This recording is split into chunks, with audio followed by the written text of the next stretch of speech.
आज बाबासाहेब आंबेडकर भारतीय राज्यघटनेचे शिल्पकार आणि विश्वरत्न महामानव बाबासाहेब आंबेडकरांना अभिवादन करण्यासाठी मी आमच्या सनई छत्रपती शासन पक्षाचा राष्ट्रीय अध्यक्ष म्हणून या ठिकाणी नतमस्तक होण्यासाठी आलेलो आहे।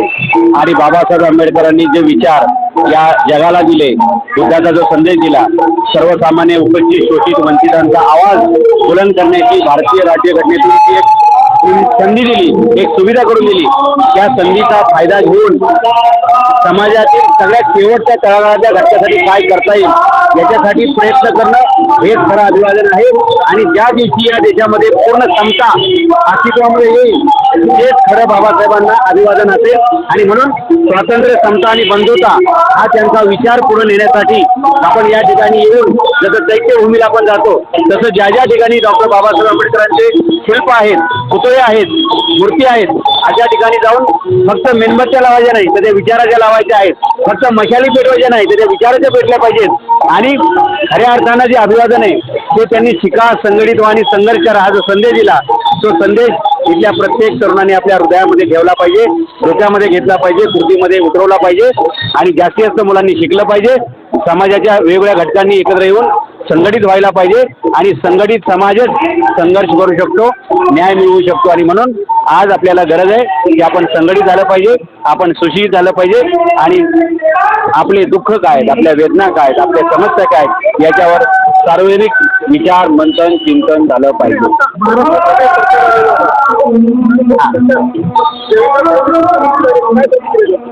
कालच्या शपथविधीला मला सुद्धा VIP आमंत्रण होतं, कारण मी एका राजकीय पक्षाचा राष्ट्रीय अध्यक्ष आहे, त्यामुळे मला सुद्धा ते आमंत्रण होतं। आणि या महाराष्ट्राचे ते परत एकदा मुख्यमंत्री झालेले आहेत, जे कोणी सत्तेत येईल त्यांना आमच्या शुभेच्छा असणारच आहेत आणि त्यांनी चांगल्यात चांगलं काम करावं ह्या आमच्या अपेक्षा आहेत। या ठिकाणी सरकारची पावलं चुकतील, ज्या ठिकाणी सरकारचे निर्णय चुकतील, ज्या ठिकाणी सरकारची धोरणं चुकतील त्याला ठाम विरोध करण्यासाठी आम्ही कायम तयार असणार आहोत। आणि लोकशाहीमध्ये डॉक्टर बाबासाहेब आंबेडकरांनी विरोधी पक्षाची जी भूमिका असायला पाहिजे याच्यासाठी ज्या तरतुदी केलेल्या आहेत त्यानुसार आम्ही आमचे समाजहितासाठी, लोकांच्या न्यायासाठी आणि सरकार तारेवर नाही तर घटनेने घालून दिलेल्या धारेवर चाललं पाहिजे याच्यासाठी सतत प्रयत्न करू।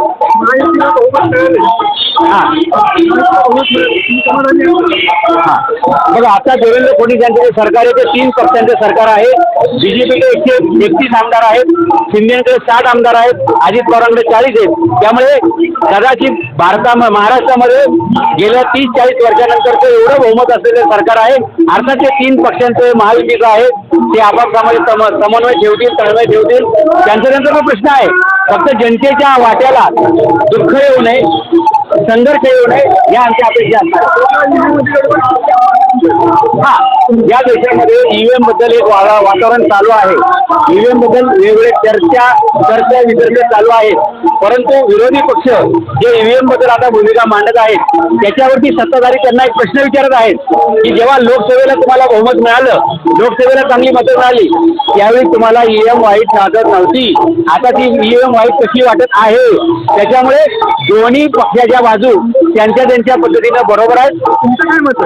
माझं हेच मत आहे की जर EVM त्यावेळी चांगली होती तर यावेळी वाईट कशी, आणि जर त्यावेळी वाईट होती तर यावेळी चांगली कशी, हे माझं मत आहे। आपण या ठिकाणी पाहिले डॉक्टर बाबासाहेब आंबेडकरांनी स्वराज्याचं म्हणजे राजमाता जिजाऊंचे स्वप्न होते, आपण राज्य आलं पाहिजे, तेच राज्य बाबासाहेब आंबेडकरांनी भारतीय राज्यघटनेच्या माध्यमातून या भारत देशामध्ये निर्माण केलं। परंतु राजकारणाची जी काही व्यवस्था आहे त्या स्वराज्याला कुठेतरी ठेवण्याचा प्रयत्न करतोय, त्याला कुठे मोडीत काढण्याचा प्रयत्न करतोय। काय वाटतं तुम्हाला याबद्दल? ज्यावेळी बाबासाहेब आंबेडकर घटना समितीच्या मसुदा समितीचे अध्यक्ष झाले त्यावेळी त्यांनी जगाच्या अनेक राष्ट्रांच्या उत्तमोत्तम अशा प्रकारच्या राज्यघटनांचा अभ्यास करून या देशातील सर्वसामान्य माणसाला सुद्धा मताचा एक अधिकार आणि अब्जाची करोडपती किंवा एखादा राजा असेल त्याला सुद्धा एकाच मताचा अधिकार आणि जो गाव कुठा बाहेरचा आहे त्याला सुद्धा मताचा एक अधिकार दिला। आणि खऱ्या अर्थानं राजा हा लोकशाहीच्या मतपेटीतून जन्माला आला पाहिजे अशा प्रकारची घटना घालून दिली। आणि त्याच्यामुळे आज अनेक गोरगरीब माणसं सुद्धा आमदार, खासदार होत आहेत, मंत्री होत आहेत। फक्त प्रॉब्लेम एवढाच आहे की जो निवडून येतोय तो परत आयुष्यात सत्ता सोडायला तयार नाहीये. त्यामुळे बाबासाहेबांचा जो विचार होता की शेवटच्या माणसाला पण प्रतिनिधी मिळालं पाहिजे, त्याच्यामध्ये अडचण यायला लागल्या आणि या लोकशाहीतून पुन्हा एकदा लोकांनी घराणेशाही सुरू केलेली आहे. मला असं म्हणायचं आहे की भारतीय राज्यघटनेचा तो उदात्त हेतूला कुठेतरी त्या चांगल्या भावनेला आता लोक थोडासा तडा घालवत आहेत. तर आपण घटनेमध्ये आणखी एक वाढ करू, एक अमेंडमेंट करू आणि कोणत्याही व्यक्तीला किंवा एका कुटुंबातील एका व्यक्तीला केवळ 2दाच आमदार होता येईल, तिसऱ्यांदा त्याला फॉर्मच भरता येणार नाही. जसं अमेरिकेमध्ये तरतूद आहे की एखादी व्यक्ती 2 वेळा राष्ट्रपती होऊ शकते, तिसऱ्यांदा नाही. भारतामध्ये घराणेशाहीचा उदय होतोय किंवा बऱ्यापैकी महाराष्ट्रावर 140-50 घराणे पुन्हा राज्य करतायत. तर आपल्याला ही बंदी आणावं लागेल की रक्ताच्या नात्यातील ज्यांचं रेशन कार्ड एक आहे, जे एका घरात राहतात किंवा ज्यांचं रक्ताचं नातं आहे, भावकी आहे, त्या कुटुंबातील एक व्यक्ती केवळ 2दा आमदार होऊ शकते. ही दुरुस्ती केली तर खऱ्या अर्थानं बाबासाहेबांनी जे सामान्य माणसाला लोकशाहीमध्ये आमदार, खासदार, नगरसेवक होण्याची संधी दिली, त्या संधीला आपण पुढे नेल्याचा सार्थक ठरेल. मोहन भागवत म्हणतात की जास्तीत जास्त आपल्या कुटुंबामध्ये मुलं जन्माला घ्यायला त्याच्याशी काय सहमती आहे? मोहन भागवत साहेबांचं जे वक्तव्य आहे ते भारतामध्ये जे आता 2 गट आहेत, एका कोणत्याही समाजाची जर त्यांना 2 पेक्षा कमी मुलं असतील तर त्यांची जनसंख्या हळूहळू कमी होत जाते आणि नंतर तो समाज अल्पसंख्याक होत जातो आणि मग त्या समाजाचं अस्तित्व सुद्धा नायनाटाच्या दिशेने जात असताना. म्हणून जर एखाद्या समाजाला आपलं अस्तित्व टिकवायचं असेल तर हम दो हमारे दो किमान एवढं तरी चालू ठेवायला लागेल. परंतु आता असं झालेलं आहे की बहुतेकांना म्हणजे 1970-80च्या दशकात हा नारा होता हम दो हमारे दो, पण आता लोकांचं शिक्षण जास्त झालंय, लोक साक्षर झाली, हम दो हमको एक और एक हो गया बस, हा एक है तो इनफ आहे असं लोकांचं झालेलं आहे. पण आता त्याच्यामुळे काय आले, जपान सारखा देश, युरोपचे अनेक देश या चिंतेत आहेत की आपली लोकसंख्या जी होती तेवढी तरी कशी मेंटेन करायची. भारतामध्ये सुद्धा अनेक लोकांकडे आता 1 मुलं आहे, म्हणून ते बॅलन्स करण्यासाठी त्यांनी किमान 3 मुलं असावीत असं म्हणलेलं आहे. हां,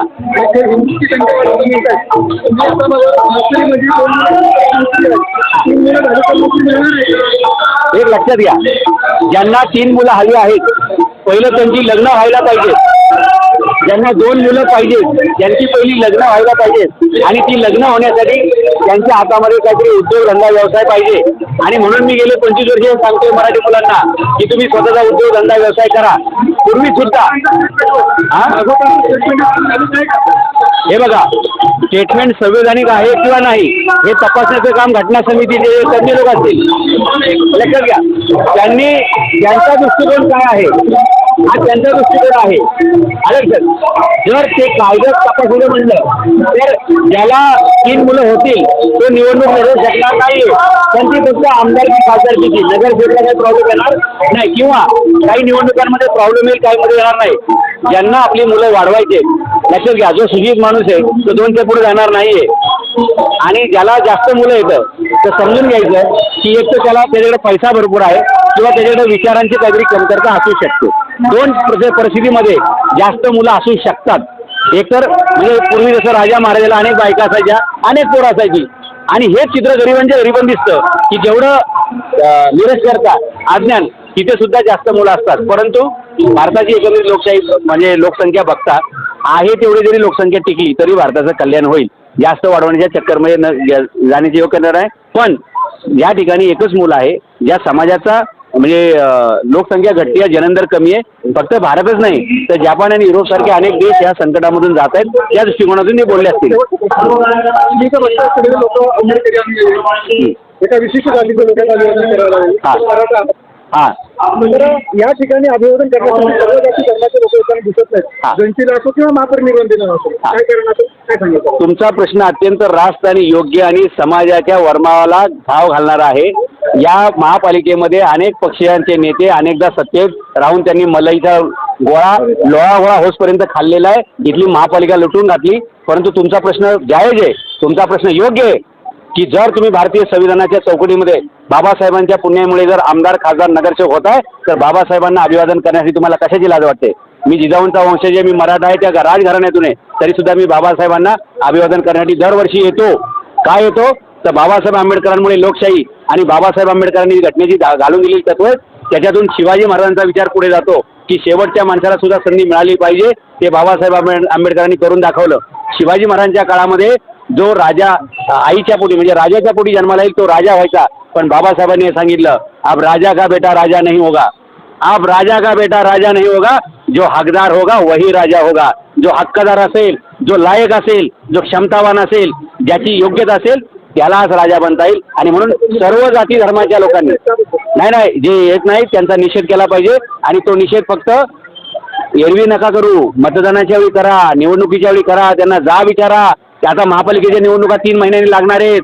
जो कोणी उमेदवार येईल त्याला विचारायचं, अरे बाबा ज्यावेळी 6 डिसेंबरला बाबासाहेब आंबेडकरांचा 68वा महापरिनिर्वाण दिन होतं त्यावेळी तू आणि तुझा नेता इथं अभिवादन करायला आलता, याचा फोटो दाखव आणि मग मतदान मागायला ये. अशा प्रकारची मागणी आपण केली पाहिजे.